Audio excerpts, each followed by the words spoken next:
The notice arrived on a Tuesday morning. Not to me. To my father. But by then, information had stopped moving in straight lines. It moved through forwarded emails. Through partial screenshots. Through messages that said nothing except, "Call me." The subject line was simple. Administrative transition, trust oversight. The body was shorter than I expected. Effective immediately, temporary administrative authority over the Hale Family Trust will be transferred to an independent fiduciary pending completion of the ongoing review. No accusation. No explanation. Just removal. My father had always introduced himself by what he controlled. Accounts. Properties. Decisions.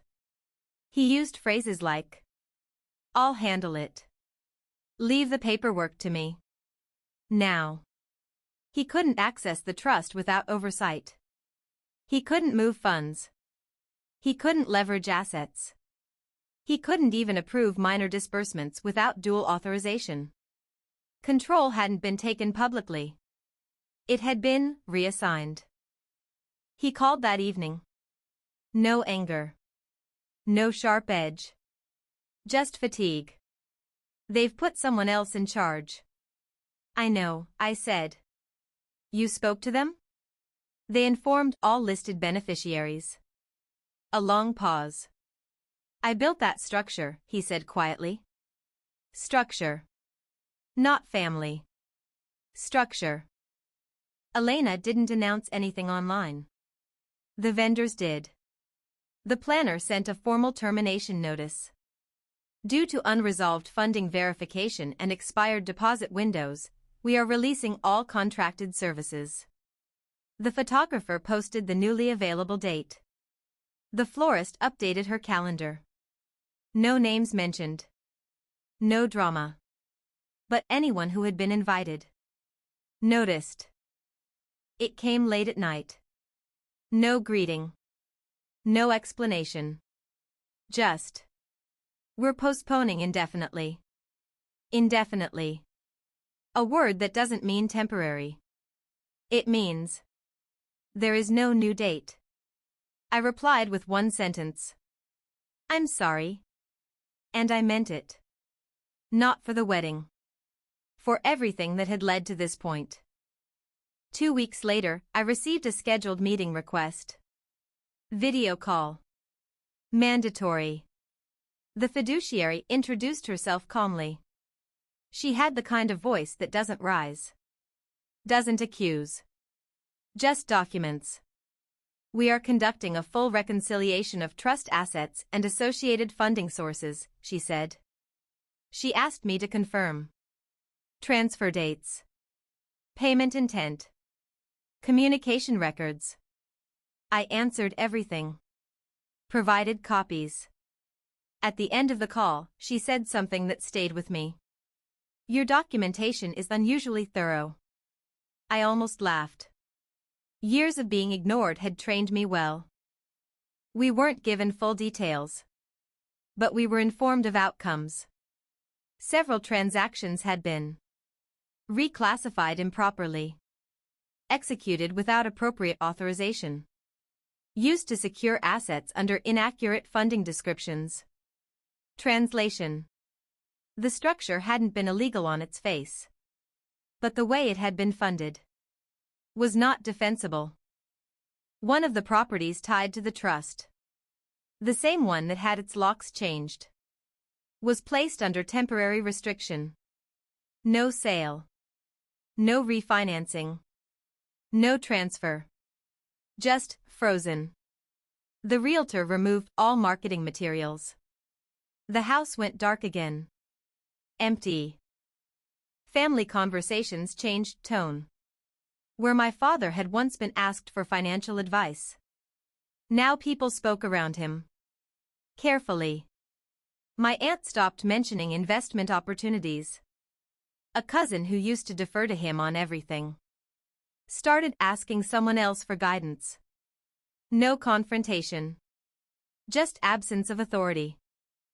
My mother tried to organize another family night. Elena declined. Said she was tired. My father didn't push. For the first time. There was no central gravity pulling everyone together. She came by again. Quieter than before. No accusations. She sat at the edge of my couch like she wasn't sure she was allowed to be comfortable. They're asking me questions now, she said. What kind?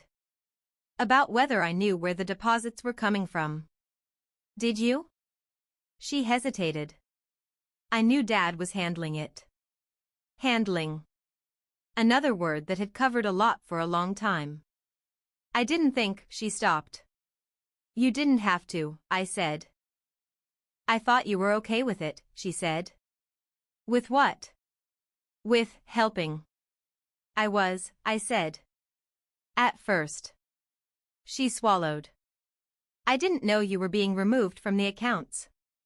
I believe you. And I did. Because Elena had never been the architect.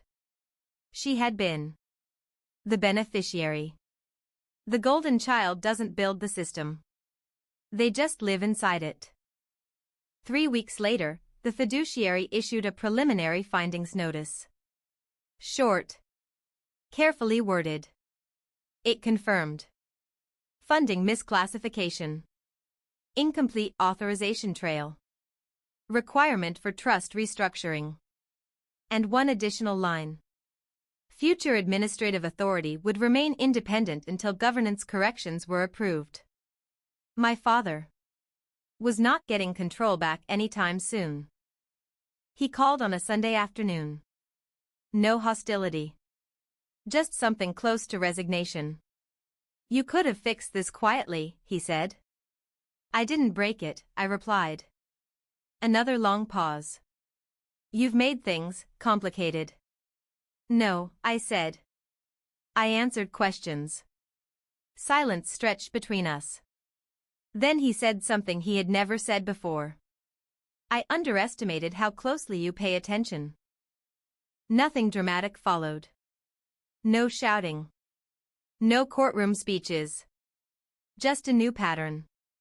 When documents needed review, they came to me. When clarification was required, I was copied. When decisions were delayed, my input was requested. Not because I demanded it. Because I had records. Because I had been accurate. Because I had not tried to control anything. Authority had shifted. Without anyone announcing it. Months later, at a small family gathering, someone asked my father about the trust. He didn't answer. He looked at me. Not angrily. Not proudly. Just waiting. For the first time in my life. He deferred. 2 weeks after that, I received a finalized restructuring document. For the first time, the property my grandfather had promised was listed under shared, protected allocation, with my access restored. The restructuring document arrived on a Thursday morning. No ceremony. No explanation. Just a secure email with a password-protected attachment. Subject line. Governance correction, final allocation. I opened it slowly. Not because I was nervous. Because I already understood what paperwork like this meant. Once something reaches this stage, it doesn't get reversed easily. Halfway down the document, there it was. The old house. The one with the new locks.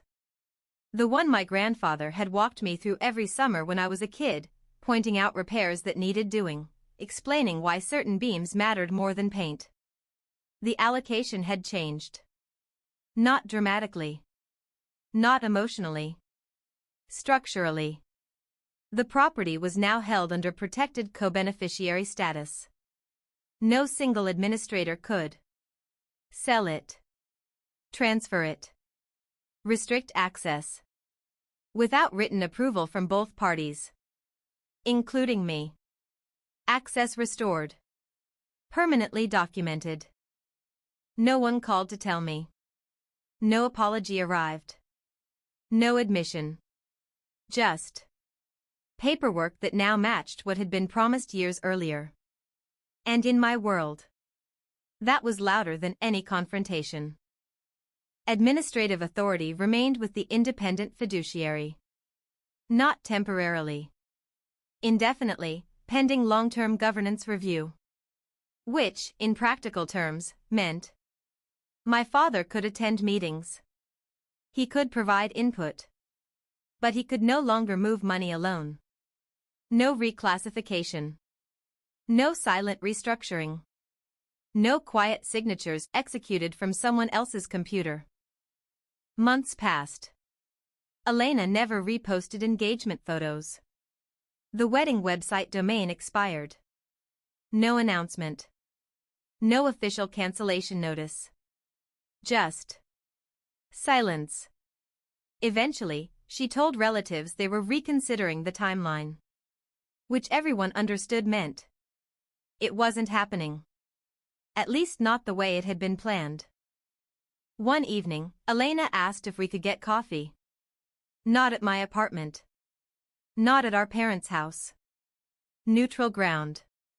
She looked different. Less polished. More present. I didn't realize how much of it was structured, she said. Structured. Another word for controlled. I thought Dad was just helping. I know, I said. She stared into her cup. I never thanked you. For what? For paying for everything. The words sounded unfamiliar coming from her. You don't owe me anything, I said. I did that because I thought we were a team. She nodded slowly. We weren't. No, I agreed. We weren't. Elena didn't lose everything. That's not how real consequences work. But she lost. The venue she wanted. The timeline she expected. The assumption that money would always appear. And, more quietly, she lost the narrative that she was the one holding everything together. Because now, people knew the wedding had been funded elsewhere. Not his house. Not his name. Not his freedom. He lost something much more defining. Authority. The next family gathering proved it.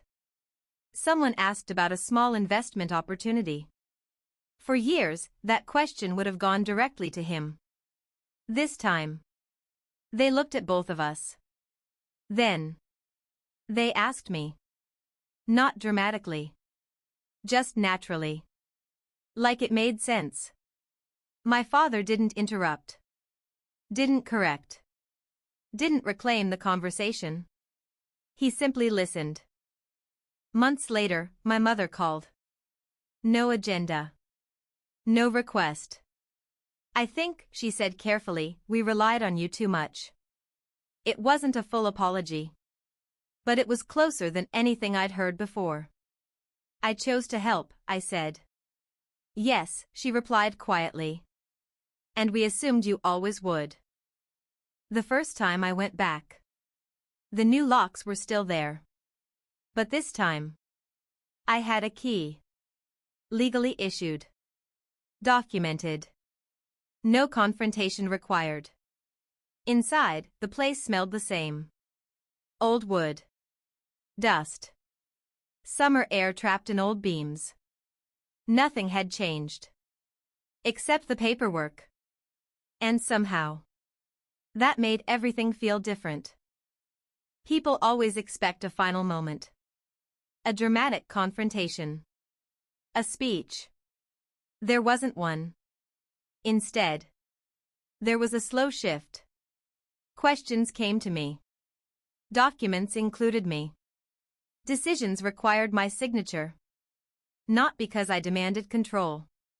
Because I had proven I wouldn't misuse it. Nearly a year later, during a routine trust review, he looked across the table and said, "You were right to keep records." No apology. No acknowledgement of intent. Just recognition. For him, that was the closest thing to admission he would ever give. I didn't expose anything publicly. I didn't accuse anyone. I didn't threaten. I answered questions. Provided documentation. Met deadlines. And let the system do exactly what it was designed to do. Correct inconsistencies.